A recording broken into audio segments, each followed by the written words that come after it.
The crisis plaguing the northwest and the southwest regions of the country continues to be a nightmare to many who wished it was a dream, but unfortunately, it remains a sad reality.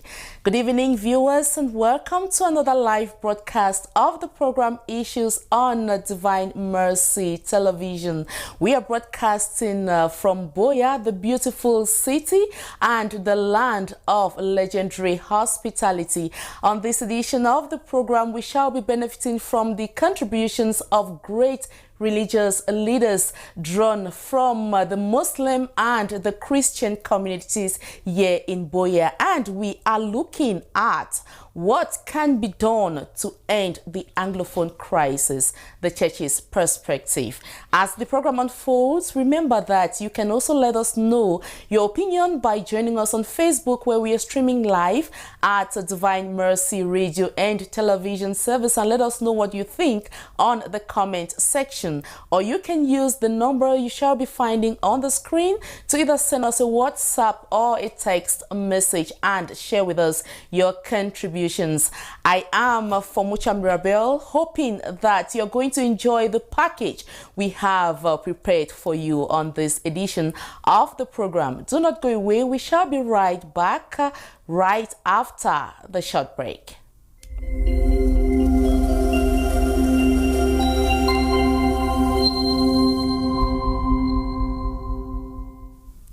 Once again, thank you for joining us on the program, where we're looking at what can be done to end the Anglophone crisis, the church's perspective. And we want to use this opportunity to thank the person who proposed to us this program. We say thank you to Mr. Otto Singe of Biaka University Institute of Boya, and we hope that we are going to meet your expectations. Thank you so much, sir, for proposing this topic for us today. And as we said, our topic is what can be done to end the Anglophone crisis, the church's perspective. And we are joined on this program by great religious leaders. We are honored today to have with us the Imam of the Muslim community in Boya, Imam Abubakar. Sir, it is an honor to have you on the program. Thank you, Madam Mirabelle. We're honored indeed to be here. We think that our viewers, the Divine Mercy Television, will share with us on what we have concerning our topic of today. Thank you so much. Should I say salam alaikum? Wa alaikum assalam. Thank you for joining us. And we also have here with us the parish priest of St. Cornelius Parish in Bondomaye in Boya, who is also the chaplain of St. Cecilia Chaplaincy at Biaka University Institute of Boya. I am honored to have you here, Father Peter Maza. Thank you, Madame Mirabelle.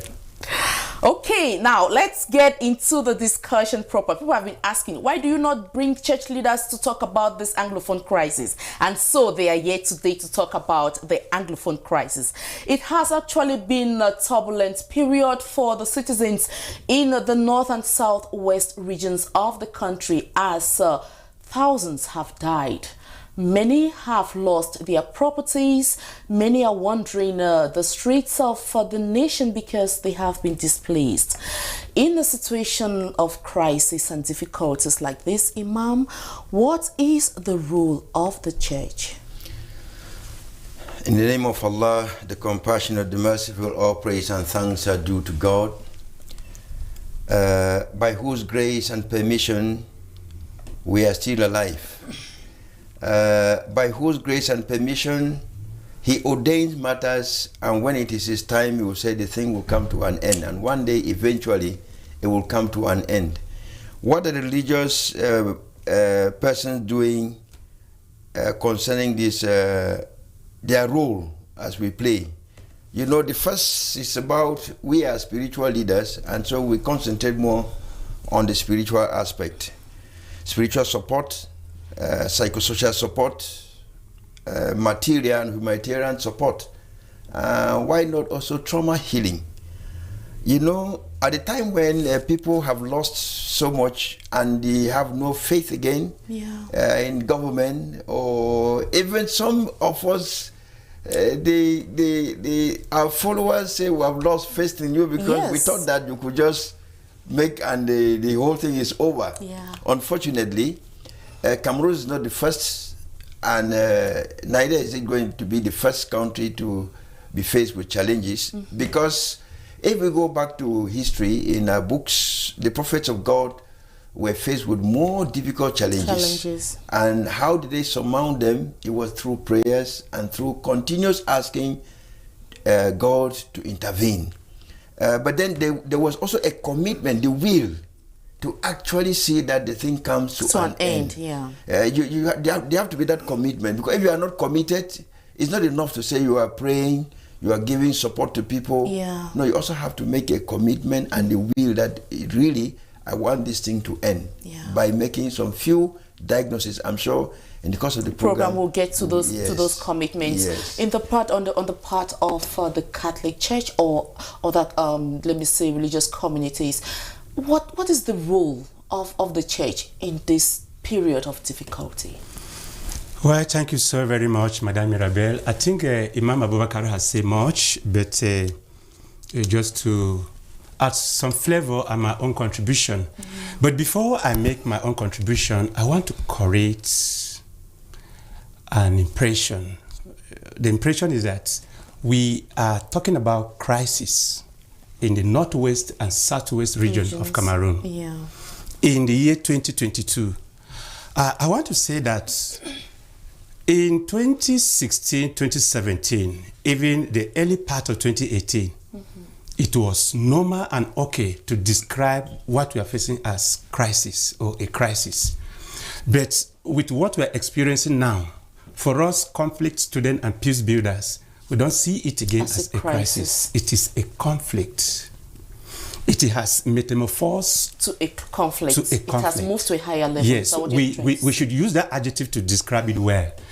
I think sometimes even the higher authorities, probably because they wouldn't want the international communities to know the gravity of what this has caused. Happening. And so maybe they may know the difference between crisis and conflict, but they want to use the word crisis, probably to make it look as if there is nothing so serious. To make it easier for us, can you just differentiate between the crisis and the conflict? Okay, thank you so very much. You know, when we're talking about crisis, we're talking about a dispute, a misunderstanding between two aggrieved parties who will not necessarily use weapons of higher magnitude to destroy human life. Okay. But when local weapons are dropped, sophisticated weapons are used, they're picked up, properties destroyed, human beings destroyed, explosive sent all over, it is no longer crisis. It is a conflict. So what we're experiencing now is a conflict. It's a conflict between the separatist parties and the regular, fully armed forces of the law government. And order. Yes. So what we're facing now is now crisis. That is just an observation I want to make. Okay, thanks for that observation. The church has been playing its role to ensure that this conflict comes to an end. There should be peace. And I think the church continues to play this role. And the role the church has been playing, first and foremost, Imam Abubakar has mentioned prayer, which is spiritual point of view. But we cannot only be in the church praying when we don't make efforts to see the two aggrieved parties. So the role, one of the roles that the church has always played and is still playing, is the role of mediation. The role of mediation here is a situation where a neutral third party intervenes, brings together two aggrieved parties on the round table to discuss. Okay. And in the course of this discussion, we do not just discuss on the level of the conflict as it is, but we go back to the remote and the immediate causes of that conflict. Okay. So the church has been playing this role to ensure that the two parties, that is the separatist parties and the government should sit together and dialogue and discuss. Even though we heard there was a national dialogue, but apart from the national dialogue, what was discussed at the national dialogue, what was agreed upon, is it implemented? It's another thing. And so the role the church has been playing is the role of mediation. There's a role of advocacy too, you know. The church is an advocate of peace. Of peace, yeah. And I would just ask to permit me to go into the Bible. Okay. You know, before Jesus Christ was born as a Messiah, prophets have spoken about him and they have used some adjective to qualify him. And I think one of the prophets is a prophet Isaiah. In Isaiah chapter 9, verse 6, he described the coming Messiah as a prince of peace.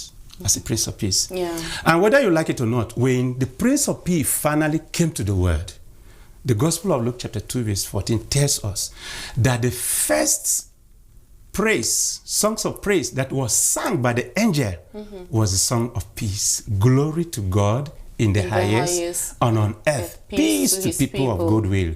You see how this advocacy of peace is flowing?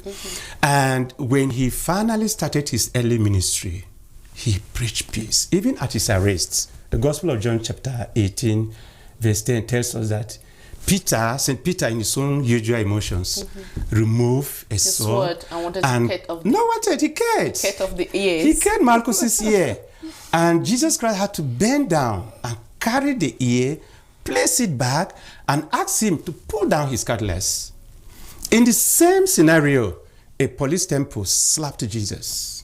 And Jesus could have slapped back. Yeah. He turned and looked at the policeman and said, "What have I done that they have slapped me? Can you point out what I have done?" He didn't slap back. Peace, an advocate of peace. And even after his resurrection, where he appeared to his disciples in John's Gospel chapter 20, verse 21 and 23, the Bible tells us that the first gift Jesus gave his apostles was, "Peace I give you, my peace I leave it to you." And when he gave divine injunction to the 72 disciples in Luke's Gospel chapter 10 verse 9, he gave them instruction, chapter 5. One of the instructions is that in whatever house you enter, first say, "Peace be unto you." If a man of peace is in that house, your peace will rest on the person.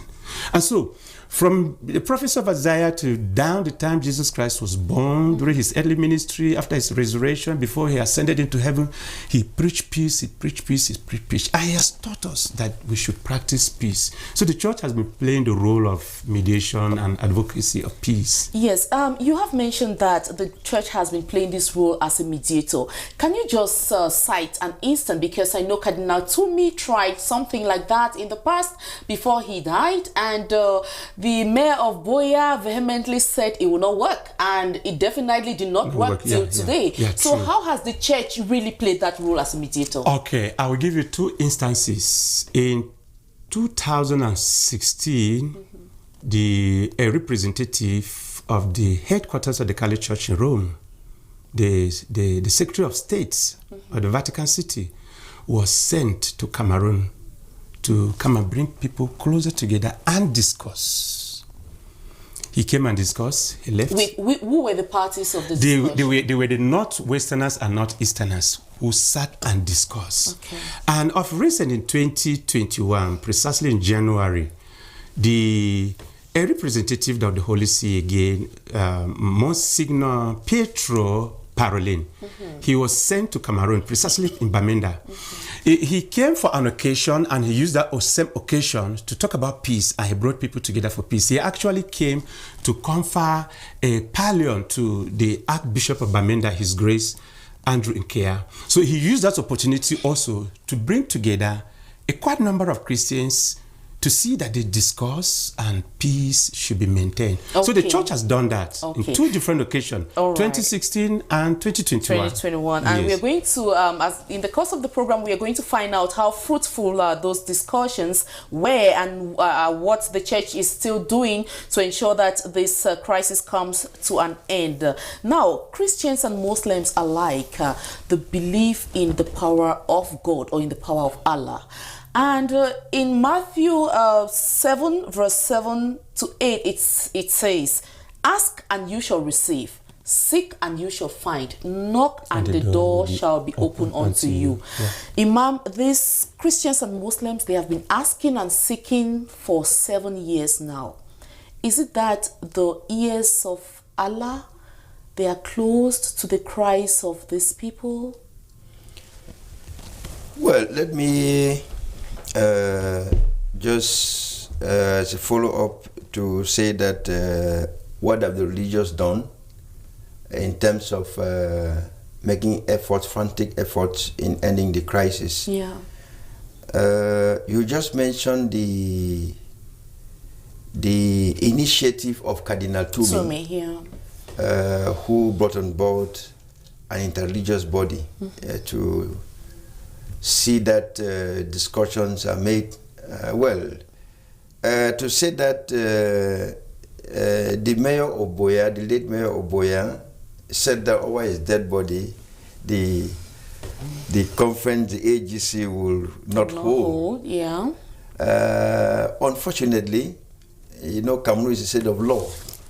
The mayor is not under his competence. He doesn't grant such authority. So that was a different story entirely. The mayor might have said what... Maybe he took laws into his hands, or maybe he was saying it out of emotions, or... Out of ignorance. Or ignorance, that's okay. That's not his domain. The people who grant authority are there for such gatherings. And so efforts were made, and in fact the main three religious bodies, the Roman Catholic, the Pentecostals, the Protestant church, and the Muslims, we came together and tried to talk to the government, following our observations, following what we got as opinion from the masses. Unfortunately, I think, you know, our government being what it is, it takes all the time in the world to respond to some appeal. Well, it's natural. Sometimes, you know, some people have that tendency to always want to read in between the lines. They don't want to rush into decisions, because the first excuse which was given to us was that we will not be safe because we have threats on both sides. Yeah. Both the forces of law and order and the separatist fighters? Not the forces of law and order. For example, you mentioned the issue of Ekema. Okay, the late mayor. Okay, yes. Yeah. Okay, then those in the diaspora also threatened us, and in fact put crosses on some of the members of a group that they were going to kill them. And so the state will see it very embarrassing to get religious people, put them together. Put them in danger. That is, yes, that's one reason why we think, want to understand that that's what happened. The Muslims and Christians are getting fed up, of course, because those who have faith, they know that God has asked that you should ask me, and I will respond. And I'll respond to you. When the child gets up in the morning and asks you, Madame Mirabelle, I want to drink hot tea. And you know that hot tea is not very comfortable for the child at that time. You don't want to take boiled water and give to the child. You want to find a way to stabilize, stabilize it. God is working, unfortunately, because, you know, people believe in miracles. This is what our faith tells us. Miracles were used in the days of Jesus or days of Prophet Moses, who did not believe. Those people didn't believe that their coming was real. So they needed a miracle to prove to them that what didn't exist. And so we are not people of miracles, unfortunately.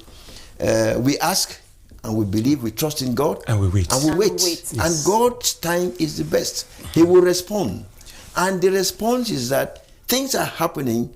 Unfortunately, you know, the human mind is such that God created, we call it al-insan, that is, will rush. He wants everything done now. Yes. And you see something that involves lives.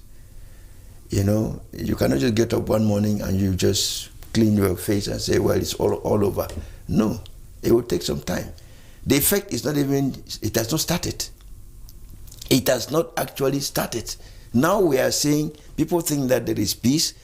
I'm happy the definitions of conflict and peace and crisis analyzed by the Reverend Father. Unfortunately, if we look at those early days when this crisis started, you will notice that people could not worship freely. because either even the regular forces will stop you from coming Going together. to church, yes. Because either they will give you an excuse that your lives are being threatened. Yeah. And it actually happened in some instances where a Christian, you remember, They were shot. father, Yes. a lady who left from church in the morning and was going for service. Yes. And she was shot. She was shot, yeah. So those are some of the implications. So we are telling the masses and our faithfuls, if you have faith and you trust in God, it will happen. And when it will happen, unfortunately, we do not man know. being so forgetful, you will forget to come back to thank God and say thank you. Yeah, You know, that's very true. you just think that the things are done. If it were the way just like what is mentioned in the Quran, that if God were to give authority to a human being, people will wish that he will sit in Boya and kill somebody in America. Yeah, or even in Kill somebody, or I sit in Boya, I should kill somebody down in Limbe at an instant. You know, those things are done according to God's will. It was programmed. And this is what we get into what we call preordained men. When God has planned a thing, you cannot change it, unfortunately. This circumstance, what is happening to Cameroon today, is a period of cleansing that we are not seeing it. It is to purify us from some crime that we committed, which we have to go through, unfortunately, for some time.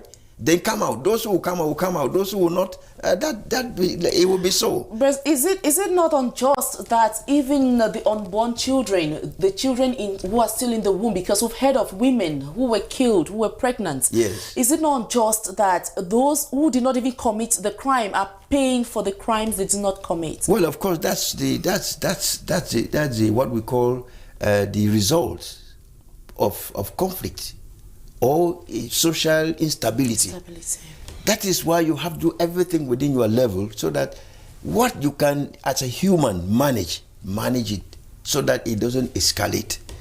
Some people, for some reason, perhaps thought that it was a good thing. They were cheering the boys, go ahead and stuff. But unfortunately, it's suddenly dawned on them that this is not what we thought. Yeah. What we had as a real problem, those problems were highlighted in the document we presented to the government, which the government used for the national dialogue. Unfortunately, people are not told the story. Yes, government used our findings. Yes, but in national the implementation is not there. Yes, no. Coming to implementation, this is what we also, as religious persons, need to make effort to know exactly how these things are operating. You know, the state is talking about, I don't want to get into those politics. Yeah. They're talking about decentralization. When they give power to people who have not been trained, it takes time for mastery. To understand exactly what it takes. That suddenly you were managing 100 million, now they give you 2 billion. You just get confused. You find yourself with money, so much money, that you don't know what to do. Yeah, and the real problem is there. It's not resolved. You see people solving problems which were never highlighted. And so those are the issues. We think that we don't want to get confused. We are moving at our pace, and we know that God's pace is the best. Yeah. He will do, and he will do it when people will not even, maybe will be sleeping. One day we'll get out, this thing is over. Oh, thank God. For those who will remember to thank God. That's very true. For those who will actually remember to say thank you to God. Yeah. Again, we know that the church has been consistently attacked since the emergence of this crisis. We can list the examples, we can go on, but Father, why do you think we have this constant attacks on the church? Okay, thank you so very much. You know, I've spoken about the church being an advocate of peace, the church as a mediator. For me, in my own observation and experience, the reasons why the church is a target, has been on regular attack, is because one, you know, the church preaches peace and the church insists on peace. And so it has been playing the role of neutrality, has been neutral. It doesn't want to support the either parties. But the problem here is that when you look at the adjective both parties are using to describe the church, very, very insultive adjectives. You know, the government describes the church as rebel advocates. Then those who are rebel advocates, they describe the church as pro-government. So it is either those the pro-government attack the church or the rebel are attacking the church. You know, so that is a confusion. But again, the church must be humanitarian. You know, Jesus Christ in the Gospel of Matthew chapter 25 verse 36 say, when I was hungry, he did not give me food. Thirsty, he did not give me water. When I was sick, he did not visit me. When I was homeless, when I was without clothes, and all of that. So the church stands on this divine injunction, and so the church has been constantly through some non-governmental organizations, Caritas, Cali Relief Service, and some of the organizations have written projects in order to support to give humanitarian aid. And so when they are distributing this aid, or when they are coming to the aid of the vulnerable people, the displaced people, sometimes the government see it as if this support is given to the separatist parties. Exactly. Yes. And so they say, okay, you people are giving them food to eat and have power to. Yeah. And sometimes the separatist parties too, they see the church as supporting the government. So when they want to attack, they attack. That is why the church has been receiving all these attacks. It receives attacks from the government forces, receive attack from the separatist parties. Yes. It is because the church stands as a neutral body. It doesn't want to support any of this. And so the church is seen as a place of target. And so, Imam, what do you make of this? Yeah, but besides what the Reverend Father said, we think that, you know, neutrality here also has its own coin. You cannot be completely neutral. Exactly. When you have a conflict. Because you have to play the role. Now we're not talking about justice. Unfortunately, some people say, we want justice. Justice cannot come into play when there is no peace. Yes. People are shooting left and right. Let the shooting stop. When we stop shooting, shooting, lack of justice is the cause of conflict. Of conflict. Yes, because when people, yes, please go ahead. So that when they stop shooting each other and they are able to come to reason, places are calm. So, okay, let us find out. Father, we hear 2 children were kidnapped from your area and you kept them in your home. What happened? Can you tell us? Oh, Imam, we hear that you are keeping some arms in your mosque. Can you tell us? So then justice will start to prevail. Yeah. When people are shooting at random, the church, why the church is being attacked, it is but natural.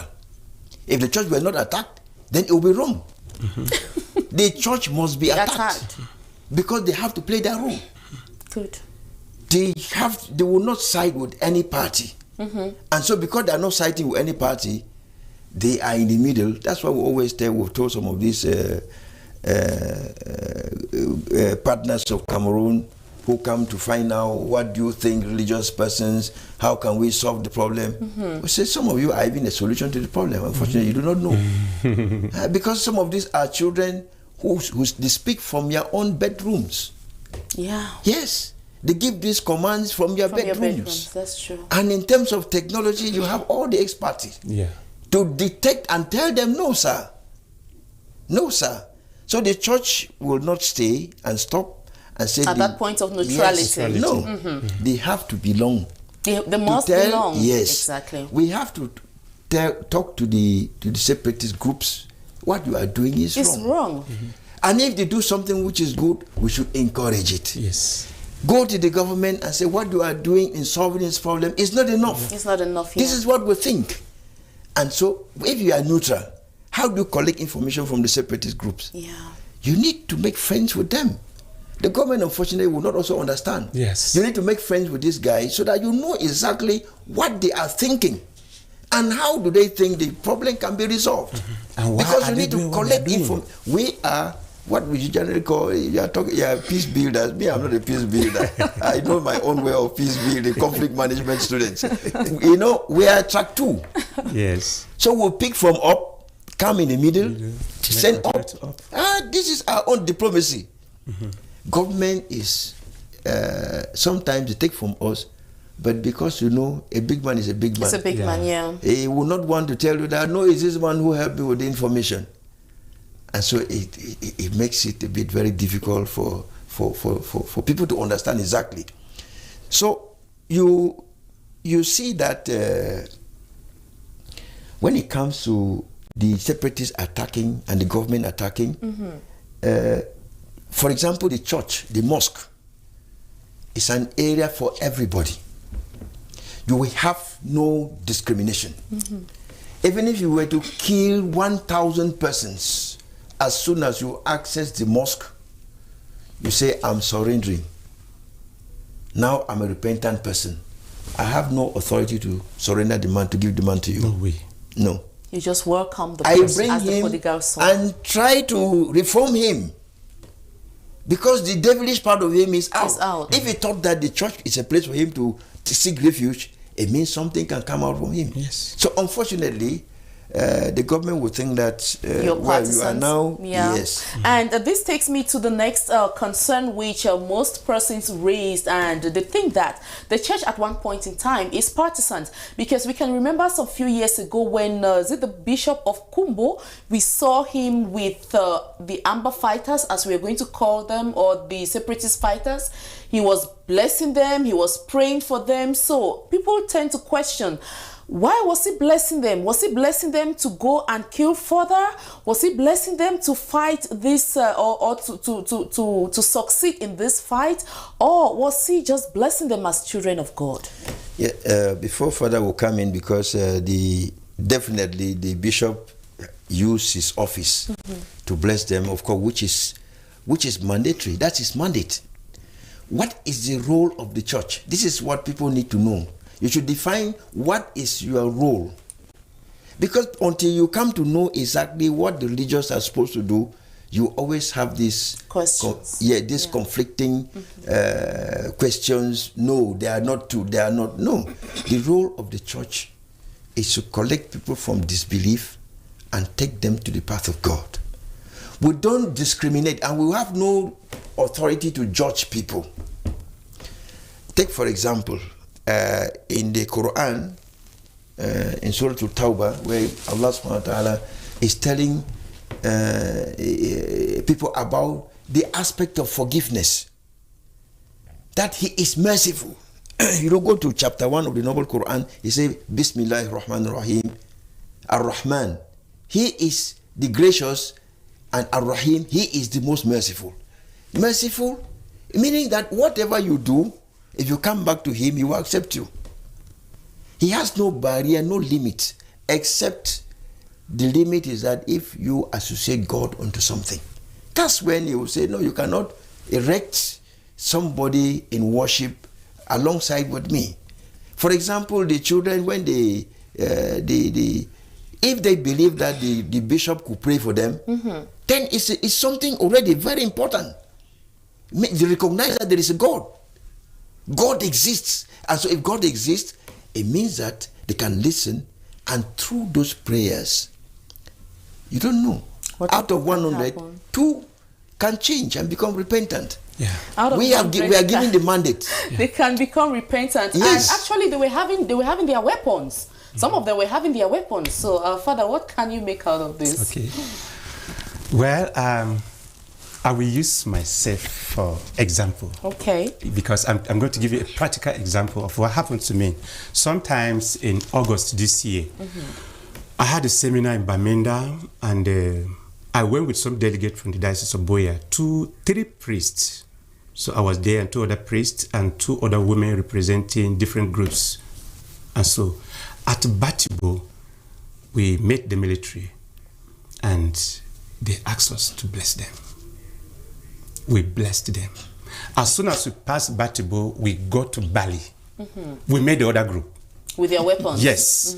And the other, one of them came with a bunch of rosaries. And he said somebody gave them. In fact, he said a priest gave them, and he asked me to bless. I was driving, he asked me to bless. I asked him to go to the other side so that the other priest should bless. But I asked him, if a priest gave you these rosaries, then the priest must have blessed. They said, Father, we need more blessing. We need more blessing. Imam Abubakar, I'm very much sure that was the scenario Bishop Nko, if he was the one, found himself. Yes. And just as you said, he's a father. And that is what we address as fathers. Before he became a bishop, he was a priest. He's a priest. He's still a priest. He's a father. So if the separatist parties will come to him, they are coming to a father for blessing. That's it. And let me use Bible, for example. The Gospel of Luke chapter 15, verse 18. The prodigal son say, I will leave this place and go back to my father. And I will tell my father, I have sinned against heaven and against him. The Bible tells us that as soon as the prodigal son was approaching, the father himself got up, received him, hugged him, gave him a kiss, ordered that he should be celebrated. I think that was exactly what Bishop Nko did. Fine, okay. Second point. The Gospel of Luke chapter 19 from verse 9, it tells us about Zacchaeus. You know, Zacchaeus brought Jesus Christ into his house. And people were like, this is a tax collector, a sinner. Why should Jesus receive him? Yeah. What did Jesus say in verse 9? Jesus said, he too is a descendant of Abraham. So he needs to be saved. So if I want to coin it, I would say, Ambers are descendant of Abraham. Abraham's blessings are theirs. Okay, Abraham blessing there for everybody. Exactly. Okay, it is no doubt that the crisis is slowly giving birth to an inter-religious crisis, especially in the northwest regions, or in the northwest region where you find the Muslims attacking the Christians with the belief that if the Muslim community is being attacked by the Amber fighters, they see the Amber fighters as Christians. And so they see this attack as an attack of the Christians on the Muslim. So, as religious leaders, what are you doing to ensure that we do not have another crisis being born already in an existing crisis? Yeah, let me just correct that part. Yes, because these are issues that have to do with clan or individuals who perhaps happen to be within the religious group. They are not fighting in the name of Islam, because Islam doesn't authorize anybody to fight another human being. No, it doesn't authorize. This is what the Western gives the impression on the screen to tell people that Muslims are killers. No. Take the crisis, for example, in Womb, where you have these grazers and the natives. The Fulanis and those who own land, the natives of that area, they don't have... what if the cows are owned by... They were owned by Christians. Those cows were owned by those natives. Some of them may not even be Christians. They are atheists. And so, but because they happen to be within that community, you cannot address them as Christians have attacked. No such birth is being delivered from this crisis, which is having an effect on the religious beliefs. Yes, we are very happy. There's this young lady, B. She has an NGO. Okay. She's writing. Yes, she did a lot of work in bringing them together.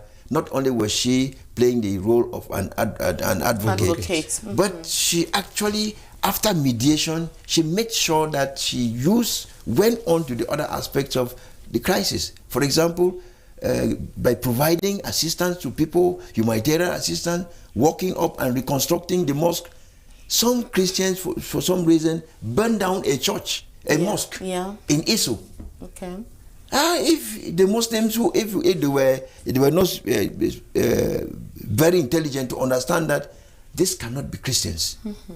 No Christian will burn down a church. A church, yeah. Yes. Those things happen in other parts of the world.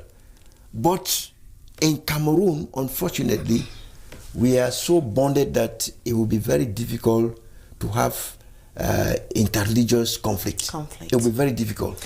And we are doing so much by cementing this and putting stops already.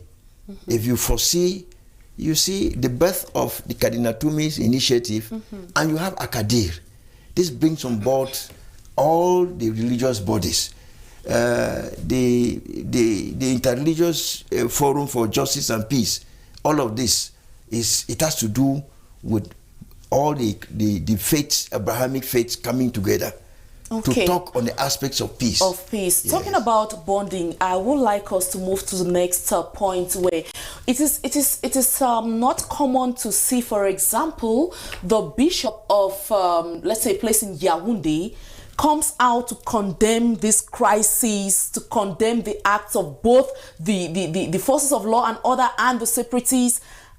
Like you will see the Bishop of Boya, the Bishop of Kumbo, the Bishop of Bamenda doing. So how united is the church in resolving this Anglophone crisis, Father? Well, we have our individual differences and our perception of things. You know, sometimes this crisis is seen as northwest and southwest. Anything outside this region, it does not concern the other person. Sometimes that is how people understand it. Yeah.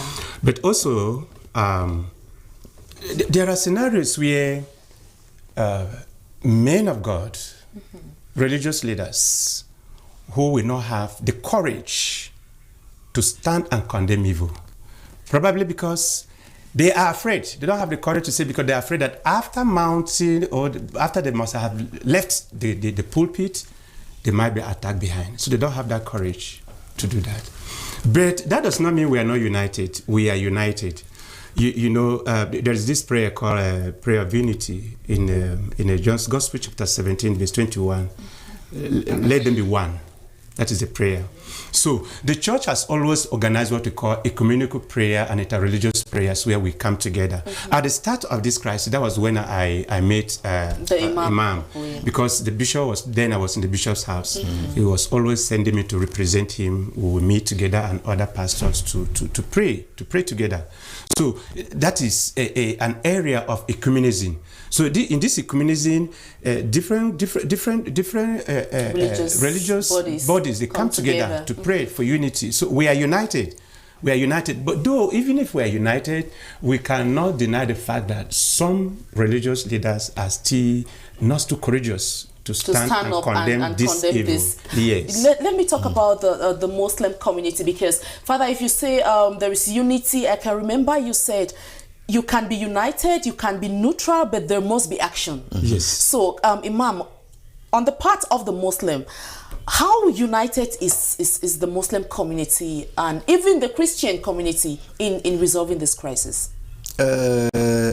Unfortunately, it's good to be very frank to say that some people, Cameroonians, I don't want to call it whether they look at it to be from a religious perspective or not.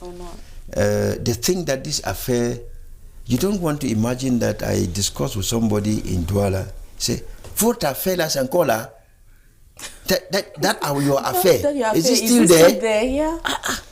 So I was shocked.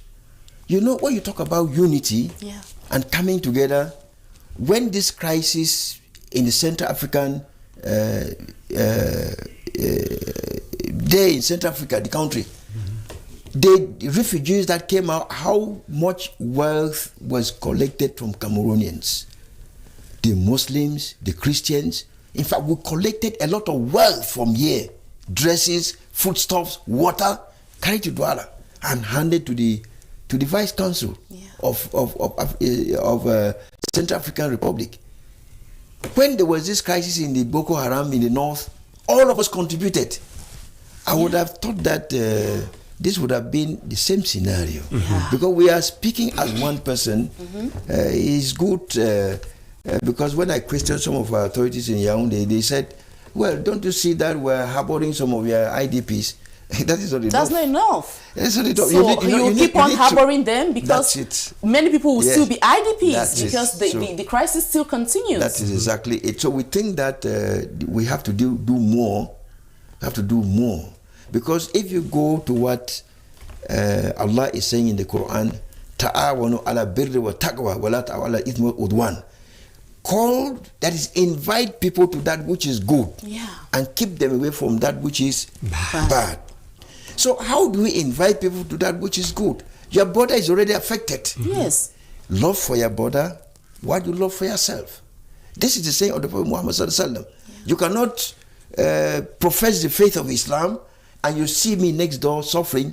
You don't come to my aid. You cannot give a helping hand. So how many of our children are abandoned here? So what we have done at the level of the Islamic community, we can speak. You know, there is also diversity. This is where we said from the beginning that the whoever nursed this idea, which unfortunately has turned out to be what it is, from the beginning people thought that was a good idea, that they had genuine problems, which every reasonable person would adhere to. For example, the teachers were not well treated, the education system was not the best according to our system, the justice system was not the way it's practiced. Somebody gets up to tell you, no, I think this thing should be reversed. I mean, those are genuine situations. To be looked into. Then how can some people stand by and just pick the idea and now interpret it in their way, and it turns out to be about the human soul? The blood that, if all what people here, you are saying people, the international body that come in and giving us humanitarian aid, I told them that this is blood money. You are giving us blood money. We need it to assist our children, but you have to do something to stop what is happening. Flow of blood. Yes. The first, by checking on our brothers, our children who are in your bedrooms. Advise them. Somebody cannot, inside your bedroom, say that you don't want to see Roman Catholic Church operate, you don't want to see the Presbyterian Church operate, you don't want, in fact, you name those churches, and a week after, you actually burn down a church and take the occupants, the shepherds to the forest, and you are demanding for money. So, you know, it could just be a coincidence, but they have to do something. They have to do something. And this is what we think that the church, its role, whether they like it or not, we had a genuine case. The Anglophones, even on at a spiritual level, this is what unfortunately people do not know. The father, you know, they have a hierarchy which is well structured. They respond to, if the president is talking from Yaoundé, he's talking from Yaoundé. Unfortunately, we are not structured in that format. We don't have, we can have associations. But in terms of religious authority, it is within each community. This is why it is difficult sometimes for a Muslim who is not living within the Southwest or Northwest regions to understand exactly what you're talking about. The culture of the Anglophone man is not the same. This is why when the crisis happened that way, we all went together. But when it came this way, unfortunately, that man say, yeah, fierce. Yes. So those are some things which we think that is still out of ignorance. It is. It will be out of ignorance because they don't understand the impact or the harm this thing has caused, their silence and their assistance giving aid to the, because if you come, Caritas, for example, will give food aid to Muslim children in Bomaka. We expect that Muslim associations should come to the Southwest and Northwest and do same. This is what we call genuine assistance, you know, and brotherhood. And brotherhood. That's what we call genuine assistance and brotherhood. Let me just take up some of these messages. Great one from the Imam Epiedenis. Thank you. Tabeyang Ma is watching. Thank you. Kum Leonard is watching. Singer Ikomi Otto is watching. Thank you. But right on, men of God. That's from Singer Ikomi Otto. As we move on, what can the church do to ensure that, or to speed up this process so that we can have a peaceful resolution of the crisis, Father? Okay, thank you so very much. We keep on struggling, and we keep on playing our role in the area of ensuring that the two parties come together for round table discussions. But we cannot stop on that way. I think the church has other things to do. The church must stand and remind the government that there is need for ceasefire. There is need for disarmament. Many people are using arms of massive destructions. Yeah. Illegally, they're not supposed to have them.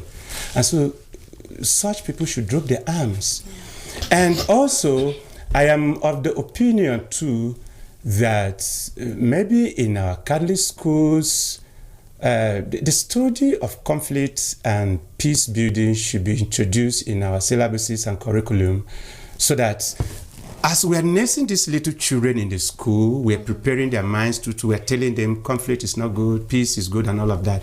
So that from the primary school level to secondary school level, by the time they are coming up, they are groomed, they are taught. I think the church can also, we have been doing that, organizing seminars, talking about peace, bringing different church groups together and telling it about peace, even in Njangi groups. The church should not shy away. The church can delegate people even to go to Njangi groups and talk about peace, the need to embrace peace and to drop arms. And so the church can do more. But basically, I think the church should remind the government, as we have been reminding, that there is need for ceasefire, there is need to put down arms. Imam? Yeah, what can the church do for the crisis to, well, the Father calls it the conflict. You know, it depends on which school of thought. So the church has as mission to see that there is peace. Yeah. It doesn't matter how it's going to happen, but there should be peace. Allow people to express themselves. When you talk about freedom, freedom actually is from the church. The government will tell you that they are given freedom of speech, no, it is from the church. It's the church that will give you freedom because they have authority. The mandate God has given them is to speak out where there is injustice. Yeah. Is to speak out where there is a lot of corruption. You know, there is one thing we have not taken into consideration. Because of this crisis, there's a lot of looting, embezzlement. A lot of NGOs have come up in the name of trying to fight for peace. Yeah. Unfortunately, just some of these things are just creating us more confusion. Yeah. You know, you want to get people who are focused and they know what exactly they want to do. The government, as the Reverend Father has said, needs to be reminded that it is her duty to provide for her citizens. They are doing, but it's not enough. It's not enough, okay. It's not enough. When we come to the issues, and this is what the faithfuls actually tell us, that the root cause of the issue has not been touched. So, what's the core issue here at stake? And some persons whom we think could be validly contacted, if we want to take into consideration the amnesty procedure. The head of state has capacity to say that today I have pardoned you. Go back. Come back and let us reconstruct our country. Sometimes we have to keep our ego and in order to gain more. It is this issue of pride that has pushed us to where we are today. If some of these administrators or our brothers, our elites on high tables, on high offices, understood exactly what the common man was saying, we would not have gotten to this area, because they first of all started by refusing that there was no problem. There was no problem. How can you say there is no problem when a child is telling you, I don't have water to drink, and you see that there is no access for him to get water? You say there is no water. No, those are things which you don't want to please somebody by deceiving him and not giving him the true picture. Yeah. The head of state has as obligation to make sure that Cameroon remains peaceful, and that's his mission. And so with this, it would have been normal for him at this level where we're like a stalemate. We get some of this, because this is what the children tell us, that some of these guys, since the diaspora they are not able to constitute themselves to come up with a good idea. Yeah. We have these guys in the locked up there in the Kondenge. You know, sometimes when we talk about amnesty, let us just say we have forgotten everything. It has happened in other African countries, and behold, they are enjoying it today. Yeah. That justice can still come afterwards. Yeah. But let them be relative peace. Then we start to ask questions. But what happened? What actually happened? Why did you do this? Until we get to tell each and every one of us that I am sorry. Look at you in the face and say, I'm sorry, Father. That is it. It will not happen. So the government, the religious, it is our duty. Let the people come together and sit on the table and say, we are sorry. Let us fix our country and let move. peace reign. Yes. Father, your last words as we conclude the program. Thank you so very much. It has been a very wonderful day. But my last word is that government should not forget that the cause of this crisis, though it was a reaction of a feeling of marginalization by the lawyers, English-speaking lawyers and English-speaking teachers. But the government should know that in the course of this, we have gone into the history of our country and have realized that so many things are not in order. So we must go back and respect our constitution. We must go back and respect our constitutions. It has been a wonderful time here with the Imam of the Muslim community in Boya, and also with Reverend Father Peter Maza of St. Cornelius Parish in Bonduma. And we want to say a very big thank you for all your contributions, for sacrificing this time to be with us. And to the person who proposed this topic, Mr. Ikomi Otto Singe, we say thank you, and we hope that we met your expectations. This the rebroadcast of this program, it comes up on Saturdays at 8:30 p.m. and on Mondays at 3:30 p.m. You can follow us on those days, and until then, you can take another rendezvous with us for a live broadcast next week, Friday, same time, 5 p.m. on Divine Mercy Television. On a blessed weekend.